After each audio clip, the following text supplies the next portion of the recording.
అందరికీ నమస్కారం అండి. Welcome back to our channel Samaha creations. మరి ఈరోజు వీడియో ఏంటి అంటే, ఒకరు నిన్ను పదే పదే ఏడిపిస్తున్నారంటే జరిగేది ఇదే. గుర్తుంచుకో, జాగ్రత్తగా గమనించు. జీవితంలో విలువనివ్వని బంధాలను అస్సలు పెంచుకోవద్దు. విలువనిచ్చే బంధాలను వదులుకోవద్దు. లోపాలు లేని మనిషి, లోటు లేని జీవితం ఉండదు. మనిషిలో ఏదో ఒక లోటు ఉంటుంది. కుదిరితే పూడ్చుకోవాలి, లేదా ఓర్చుకోవాలి. అలా కాకుండా మానసికంగా కృంగిపోతూ మనశ్శాంతిని కోల్పోకూడదు. 10 మందిలో ఒకడిగా ఉండకు. సొంతంగా ఆలోచించడం నేర్చుకో. చదరంగంలో పాముగా ఉండకు. ఆట ఆడే ఆటగాడిలా ఉండు. జీవితంలో సుఖంగా ఉండాలంటే ఈ 3 పనులు తప్పనిసరి. ఎప్పటి పనులు అప్పుడే చేయాలి. ఎక్కడ వస్తువులు అక్కడే పెట్టాలి. ముఖ్యంగా ఎక్కడి విషయాలు అక్కడే వదిలేయాలి. మొక్క ఎదగాలి అంటే కావాల్సింది ఖరీదైన కుండీ కాదు.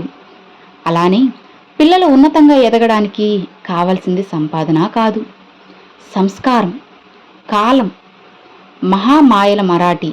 కోల్పోయిన తర్వాతే బంధాల విలువను, అసలు నిజాలు తెలిసేలా చేస్తుంది. ఎవరిని మనం ఎంత బాధ పెడతామో అంత బాధ మనం పడాల్సిందే. మనసులో మలినం ఉన్నప్పుడు శరీరాన్ని ఎంత శుభ్రంగా ఉంచుకుంటే ఏం లాభం? చేపలు రాత్రింబావులు నీళ్ళలోనే ఉన్నా వాటి వాసన పోదు. అన్నిటినీ పట్టించుకున్నా, అందరినీ పట్టించుకున్నా అన్యాయమయ్యేది నువ్వే అని గుర్తుంచుకో. హేళన చేసే వారి గురించి పట్టించుకోకు. నీవు అటు వెళ్ళగానే ఇంకొకరి మీద పడతారు. అది వారి జబ్బు. ఒక నమ్మక ద్రోహి వలన పోయిన నమ్మకం 100 మంది నమ్మక శక్తుల్ని చూసినా తిరిగి రాదు. చుట్టూ జనాలు దిగజారుతున్నప్పుడు నీ విలువలతో నువ్వు నిలబడితే చాలు. నువ్వు ఎత్తులో ఉంటావు. వాళ్ళకంటే నీ గుణం నిన్ను రాజుని చేస్తే, నీ మూర్ఖత్వం బానిసను చేస్తుంది. గాలి బలం తెలియదు. సుడిగాలి నిన్ను చుట్టేంత వరకు నీటి బలం తెలియదు. ఉప్పునై పోటెత్తలేనంత విత్తనం బలం తెలియదు. మొక్కలా మొలకెత్తినంత వరకు నీ బలం నీకు తెలియదు. నిన్ను నువ్వు నమ్మేంత వరకు దిశం ఎప్పుడు కూడా ఒంటరిగానే ప్రయత్నిస్తుంది. అబద్ధానికి ఎప్పుడూ తోడు కావాలి. ఒక్క విషయం గుర్తుపెట్టుకో, ఓర్పు పట్టిన హృదయం విసిగిపోతే వాళ్ళు తీసుకునే నిర్ణయాలు చాలా కఠినంగా ఉంటాయి. కష్టం అందరికీ శత్రువే, మనకి ఎవరు మిత్రుల్ని చూపించి వెళ్తుంది. అందుకే కష్టం వచ్చిందని బాధపడకూడదు. నేటి సమాజం తీరు ఏంటో తెలుసా? ఒక మనిషి తనకు అవసరమైనంత వరకు చెడ్డవారిని చాలా గొప్పవారు అని పొగుడతారు. అదే అవసరమైపోతే ఎంత మంచివారినైనా చెడ్డవారిలా చిత్రీకరిస్తారు. మనుషుల మధ్య దూరం పెరగడానికి కారణం ఎల్లప్పుడూ మనమే కరెక్టు, అవతలి వాళ్ళు రాంగ్ అనుకోవడం వల్ల మాత్రమే. నీ చుట్టూ 100 మంది ఉన్నా నీ ప్రత్యేకత నీదే. ఆ ప్రత్యేకత ఒకరు నిన్ను పొగిడారని పెరగదు, ఒకరు తిట్టారని తగ్గదు. జీవితం అంటేనే మార్పు. ఏ 2 రోజులు ఒకేలా ఉండవు కదా. మార్పుని అంగీకరించి మొండిగాను తెలివిగాను ముందుకు వెళ్ళిపోవడమే.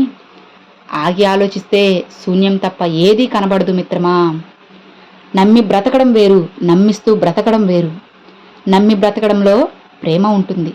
నమ్మిస్తూ బ్రతకడంలో స్వార్థం మాత్రమే ఉంటుందని తెలుసుకో. కష్టపడి బ్రతికేవారు ఎప్పుడూ కోటీశ్వర్లే.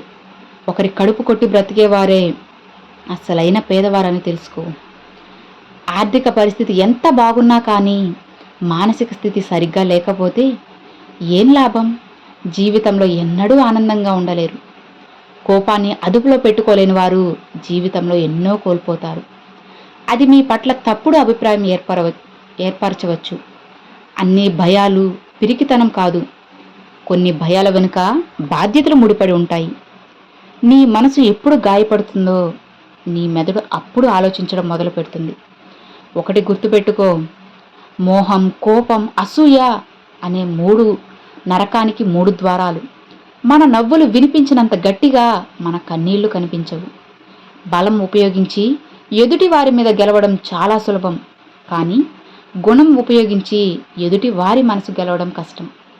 నీ లక్ష్యం నెరవేరే వరకు దాని గురించి ఎవరికీ తెలియకుండా జాగ్రత్త పడు. నీ చుట్టూ ఉన్న శక్తి నీ లక్ష్యాన్ని పాడు చేసే ప్రమాదం ఉంది. ఎవరి మీద ఎక్కువ ఆధారపడకు. కొత్త వారిని కలిసినప్పుడు నీ మీద వారి అభిప్రాయాలు మారిపోతూ ఉంటాయి. జీవితం ఓ నాటకం. నటించడం రానప్పుడు ఇతరుల నాటకాలు చూస్తూ ఉండాల్సి వస్తుంది. గుర్తుంచుకో, చేసే పని చిన్నదని సిగ్గుపడకూడదు. కోట్లు కూడబెట్టిన వాడు కూడా మొదట కూటికి లేని వారిని అస్సలు మర్చిపోకూడదు. నీ స్థాయిని బట్టి గౌరవించే వారికంటే నీ మనసును బట్టి ప్రేమించేవారే నిజమైన ఆప్తులని తెలుసుకో. డబ్బును చూసి లొంగిపోవద్దు, మనసును చూసి ముచ్చటపడు. Thanks for watching friends.